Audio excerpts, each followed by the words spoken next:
शर्मा जी, प्रदेश शासन में विधि एवं न्याय मंत्री माननीय श्री ब्रजेश पाठक जी, प्रदेश सरकार में मेरे वरिष्ठ सहयोगी जल शक्ति मंत्री डॉक्टर महेंद्र सिंह जी, महिला और बाल विकास विभाग के मंत्री श्रीमती स्वाति सिंह जी, माननीय सांसद श्री अशोक वाजपेयी जी, माननीय सांसद डॉक्टर रीता बहुगुणा जोशी जी, माननीय सांसद डॉक्टर सुधांशु त्रिवेदी जी, लखनऊ की महापौर श्रीमती संयुक्ता भाटिया जी, माननीय विधायक श्री सुरेश तिवारी जी, श्री अविनाश त्रिवेदी जी,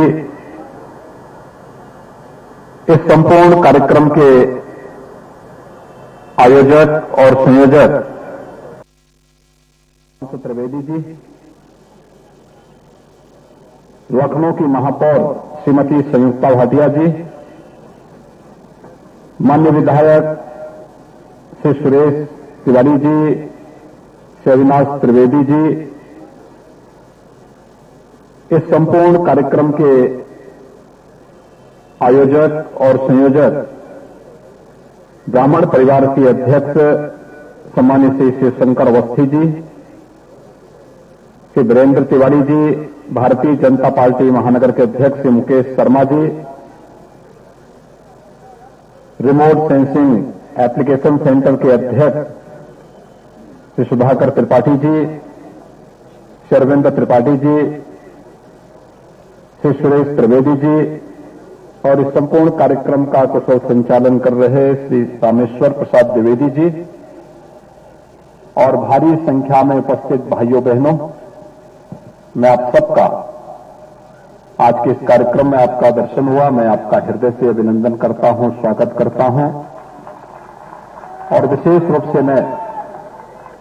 माननीय श्री शिवशंकर अवस्थी जी का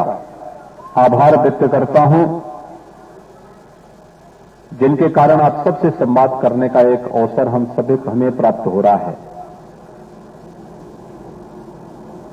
यहां पर इससे पहले मेरे वरिष्ठ सहयोगी उप मुख्यमंत्री डॉक्टर दिनेश शर्मा जी का उद्बोधन भी यहां पर प्राप्त हुआ होगा और भाइयों बहनों, हम सबको इस बारे में ध्यान रखना होगा कि जब हम ब्राह्मण की बात करते हैं तो वह एक संकल्पना अपने आप सबके सामने आ जाती है। ब्राह्मण का मतलब संस्कार से है, संस्कृति से है, धर्म से है, जिसने सम विषम परिस्थिति में धर्म के मार्ग को नहीं छोड़ा, संस्कृति के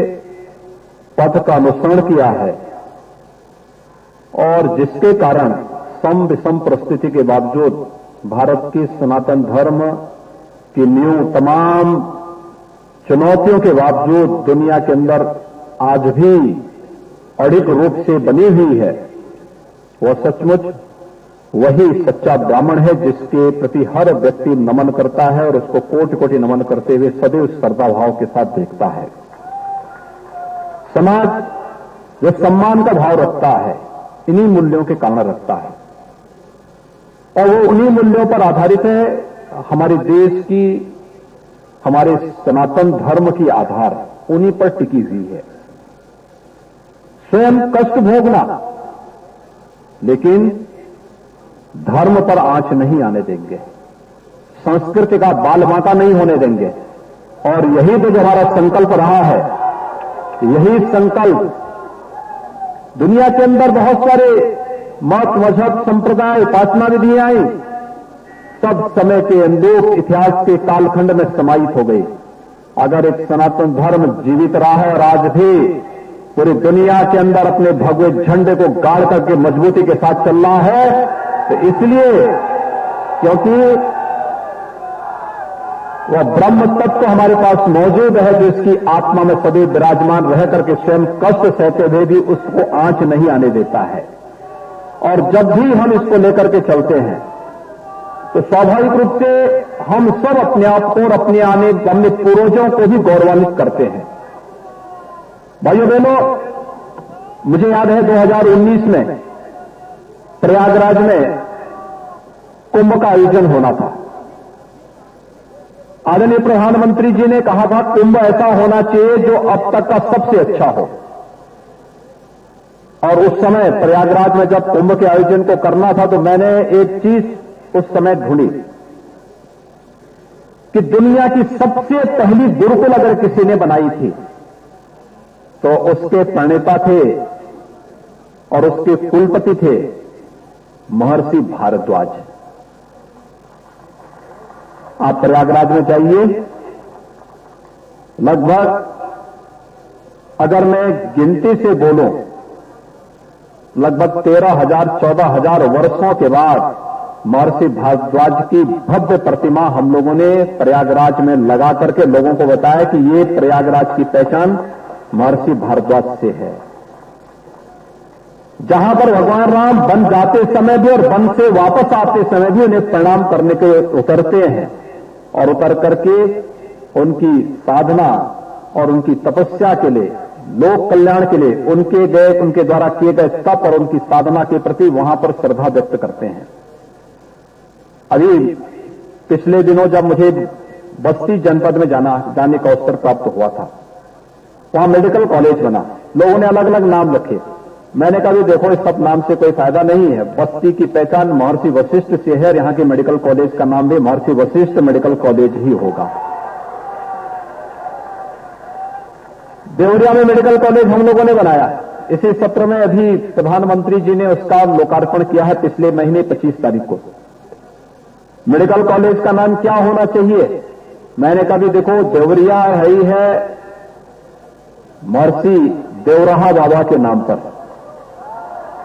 और पूज्य देवराहा बाबा के नाम पर यहां के मेडिकल कॉलेज का नाम होना चाहिए। जहां से इस धर्म और संस्कृति को ताकत मिलती है,